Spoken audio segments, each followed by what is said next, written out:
നമസ്കാരം. മുഖം നഷ്ടപ്പെട്ട് നിൽക്കുന്ന റിപ്പോർട്ടർ ചാനൽ മുഖം രക്ഷിക്കാൻ വേണ്ടി പല നമ്പരുകളും ഇറക്കാറുണ്ട്. അതിലൊന്ന് ഇന്നലെ മുതൽ റിപ്പോർട്ടർ ചാനലിലെ സകല ജീവനക്കാരും നാളെ രാവിലെ 8 മണിക്ക് ബിഗ് ബ്രേക്കിംഗ് എന്ന് പറഞ്ഞ് ഒരു ഹൈപ്പ് കൊടുത്തതാണ്. റിപ്പോർട്ടർ ചാനലിന് ബിഗ് ബ്രേക്കിംഗ് എന്തെങ്കിലും ഊള വാർത്തയാകുമെന്ന് കേരളീയ സമൂഹത്തിന് അറിയാവുന്നതുകൊണ്ട് ആളുകൾ ട്രോളുക മാത്രമാണ് ചെയ്തത്.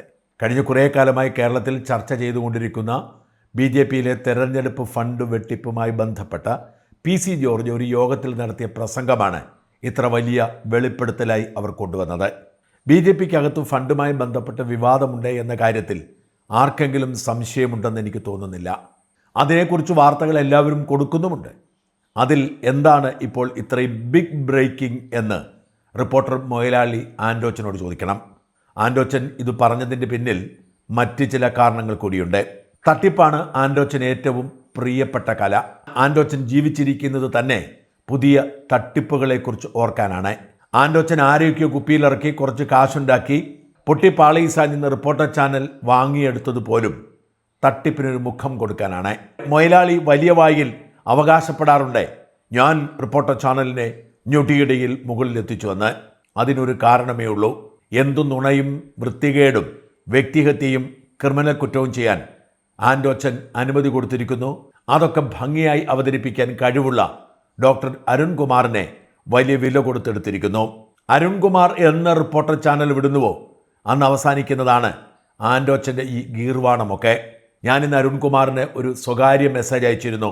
അരുണെ, അബദ്ധങ്ങളൊക്കെ നിങ്ങൾ കാണിക്കാറുണ്ടെങ്കിലും നിങ്ങളൊരു കഴിവുള്ള മനുഷ്യനാണ്. നിങ്ങളുടെ കഴിവ് നിങ്ങൾ ഈ കള്ളന്മാരുടെ ഇടയിൽ ഇരുത്തി നശിപ്പിക്കരുതേ എന്ന് ഞാനൊരു മെസ്സേജ് അയച്ചിരുന്നു. ഈ വികാരമുള്ള ധാരാളം പേരുണ്ട്. എന്തായാലും ആൻഡോച്ചൻ മൊയലാളിയുടെ ഏറ്റവും സുപ്രധാനമായ വാർത്ത ചീറ്റി എന്നാണ് റിപ്പോർട്ട്. അർജന്റീനിയൻ ഫുട്ബോൾ അസോസിയേഷനുമായി രേഖയുണ്ട് എന്ന് പറഞ്ഞ് കൈരേഖ കാട്ടിയതുപോലെയുള്ള ഒരു ഗിമ്മിക്സ്. പക്ഷേ ഇതിനിടയിൽ ഞെട്ടിച്ചുകൊണ്ട് മറ്റൊരു വാർത്ത പുറത്തു വരുന്നു. മൊയലാളി BJPയിലും പോയി ഭാഗ്യപരീക്ഷണം നടത്തി അവിടെ ക്ലച്ച് പിടിക്കാതെ വന്നപ്പോൾ തിരിച്ചു പോകുന്നതാണത്രേ. 2015 മൊയലാളിയുടെ ഒരു ചിത്രം പുറത്തു വന്നിരിക്കുന്നു. BJP ന്യൂനപക്ഷ മോർച്ചയുടെ വയനാട്ടിലെ ഒരു നേതാവായിരുന്നത്രേ ആൻഡോ മൊയലാളി. ആൻഡോ മൊയലാളിക്ക് ആ സമയത്ത് തെരഞ്ഞെടുപ്പിൽ BJP BDGSന്റെ ലേബലിൽ സീറ്റും അനുവദിച്ചിരുന്നു. ഹാരിസ് അറബി 2015 ജനുവരി മാസം 2-ാം തീയതി കേരള BJPയുടെ ഔദ്യോഗിക പേജിൽ വന്ന ഒരു ഫോട്ടോ പ്രസിദ്ധീകരിച്ചു. വയനാട്ടിൽ BJP മെമ്പർഷിപ്പ് വിതരണം ആദിവാസികൾക്ക് നൽകി BJP ന്യൂനപക്ഷ മോർച്ച ജില്ലാ വൈസ് പ്രസിഡന്റ് ആൻഡോ അഗസ്റ്റിൻ തുടക്കം കുറിക്കുന്നു. നോക്കിക്കേ, 10 വർഷം മുമ്പ് BJPയുടെ വയനാട്ടിലെ ന്യൂനപക്ഷ മോർച്ചയുടെ വൈസ് പ്രസിഡന്റായിരുന്നു. മൊയലാളി ആള് മിടുക്കനാണല്ലോ. ഇനി മറ്റൊരു രേഖ കൂടി ഹാരിസ് അറബി ഫേസ്ബുക്കിൽ പോസ്റ്റ് ഇട്ടിട്ടുണ്ട്. സ്ഥാനാർത്ഥി ലിസ്റ്റാണ്. വയനാട് ആൻഡോ അഗസ്റ്റിൻ BDGSന്റെ സ്ഥാനാർത്ഥിയാണ്. സത്യം പറഞ്ഞാൽ ഈ വീരപ്പൻ മൊയലാളിമാർക്ക് ഫണ്ട് കൊടുക്കുന്നത് കർണാടകയിലെ BJP ആണ് എന്ന ആരോപണം കുറേ കാലമായി അന്തരീക്ഷത്തിലുണ്ട്. പക്ഷേ BJPയുടെ ഫണ്ടോടുകൂടി എങ്ങനെയാണ് CPMന് വേണ്ടി ഇങ്ങനെ പണിയെടുക്കുന്നത് എന്ന ഒരു ലോജിക്കൽ ചോദ്യത്തിൽ മുട്ടി നിൽക്കുകയാണ് ആ ആരോപണത്തിൻ്റെ ക്രെഡിബിലിറ്റി. ഇപ്പോൾ ഇതൊക്കെ കാണുമ്പോൾ ആരുടെയൊക്കെയോ കൈകൾ ഇതിൻ്റെയൊക്കെ പിന്നിലുണ്ട് എന്ന് സംശയിക്കേണ്ടിയിരിക്കുന്നു. അല്ലെങ്കിൽ പിന്നെ എന്തുകൊണ്ടാണ് ഇതുവരെയായിട്ടും ED കേസന്വേഷണവുമായി മുമ്പോട്ട് വരാത്തത്? ED വിവരങ്ങൾ ശേഖരിക്കുന്നുണ്ട് എന്ന റിപ്പോർട്ടുകൾ പുറത്തു വരുമ്പോഴും രാജീവ് ചന്ദ്രശേഖർ റിപ്പോർട്ടർ ചാനൽ പൂട്ടുമെന്ന് ഭീഷണിപ്പെടുത്തുമ്പോഴും പ്രത്യേകിച്ചൊന്നും സംഭവിക്കാത്തത് എന്തുകൊണ്ടാണ്? മെസ്സി വിവാദമുണ്ടായത് ഇപ്പോഴല്ലല്ലോ. 126 കോടി രൂപ അങ്ങോട്ട് കൈമാറി 72 കോടി മുടക്കി സ്റ്റേഡിയം പണിയുന്നു എന്നൊക്കെ പണ്ടേ ആൻഡോ മൊയലാളി അവകാശപ്പെടാറുണ്ട്. അന്നൊന്നും എന്തേ ED പരിശോധിക്കാൻ എത്താതിരുന്നത്? എത്രയോ കള്ളപ്പണ ഇടപാടുകൾ ഇവർ ഇതിനു മുമ്പ് നടത്തിയിട്ടുണ്ട്. കൊച്ചിയിലെ ഹോളിഡേ ഇൻ ഹോട്ടൽ വാങ്ങിയതടക്കം, മാംഗോ ഫോണിൻ്റെ ഫ്രാഞ്ചൈസ് വിറ്റതടക്കം വിദേശത്ത് സാമ്പത്തിക ഇടപാടുകൾ നടത്തുകയും അതിൻ്റെയൊക്കെ പേരിൽ വഞ്ചനാ കുറ്റകൃത്യങ്ങൾ പ്രതിയാവുകയും ചെയ്തിട്ടും എന്തുകൊണ്ടാണ് EDയും CBI ഒന്നും ഇതുവരെ അന്വേഷിക്കാത്തത്? ഇതിനൊക്കെയുള്ള ഉത്തരമായി മാറുകയാണോ ഈ പഴയ BJP ബാന്ധവം? എന്തായാലും മൊയലാളിയെപ്പോലെ പത്തരമാറ്റ് തട്ടിപ്പുകാരെ കേരളം ഇന്നേ വരെ കണ്ടിട്ടില്ല എന്നാണ് മനസ്സിലാവുന്നത്. എവിടെ ചെന്ന് കൈതൊട്ടാലും തട്ടിപ്പാണ് മൊയലാളിയുടെ രീതി. പണ്ട് സ്വന്തമായി ചാനലൊന്നും ഇല്ലാതിരുന്നപ്പോൾ പോലും മൊയലാളിമാർ ബാങ്കുകളെയും സ്ഥാപനങ്ങളെയും പറ്റിക്കുമായിരുന്നു. ഇപ്പോൾ സ്വന്തം ചാനലായതോടെ തട്ടിപ്പിൻ്റെ വ്യാപ്തി കൂടുക മാത്രമല്ല, തട്ടിപ്പിനിരയാകുന്നവരെ ഭയപ്പെടുത്തി ഒതുക്കുകയും ചെയ്യും. അങ്ങനെ ഒതുക്കപ്പെട്ടിരിക്കുന്ന ബാംഗ്ലൂരിലെ ഒരു സ്ഥാപനത്തിൻ്റെ പേരാണ് lighting technology India private limited. India രാജ്യത്തെ തന്നെ ലൈറ്റിംഗ് ടെക്നോളജിയിൽ ഏറ്റവും മുമ്പന്മാർ ഇവരാണ്.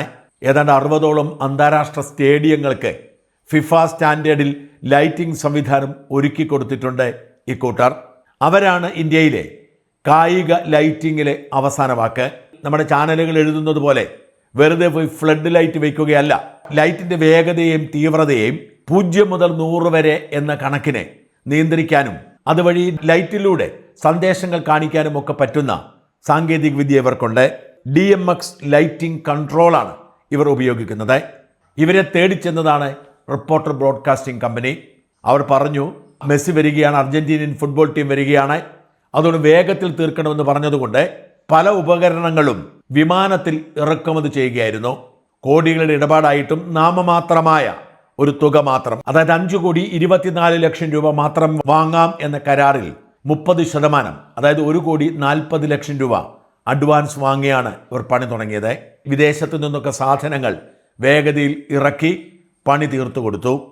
പക്ഷെ പിന്നീട് 30%-അപ്പുറത്തേക്ക് ബാക്കി 70% പണം തരാൻ റിപ്പോർട്ടർ ബ്രോഡ്കാസ്റ്റിംഗ് കമ്പനി ഒരുക്കമല്ല.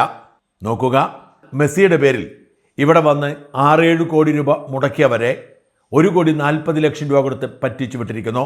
ഈ കമ്പനി പണം ചോദിച്ച് റിപ്പോർട്ടർ ഓഫീസിൽ ചെന്നപ്പോൾ ആൻഡോ മൊയ്ലാളിയുടെ ചേട്ടൻ റോജി മൊയ്ലാളി ഇവരെ ഭയപ്പെടുത്തി വിട്ടു. ഞങ്ങളുടെ ശക്തി നിങ്ങൾക്കറിയാത്തത് കൊണ്ടാണ്, ഈ സർക്കാരിനെ നിയന്ത്രിക്കുന്നത് ഞങ്ങളാണ്, അതുകൊണ്ട് ഞങ്ങൾക്കെതിരെ നിങ്ങൾക്ക് ധൈര്യമുണ്ടെങ്കിൽ കളിക്ക് എന്ന് പറഞ്ഞ് ഭയപ്പെടുത്തി വിട്ടു.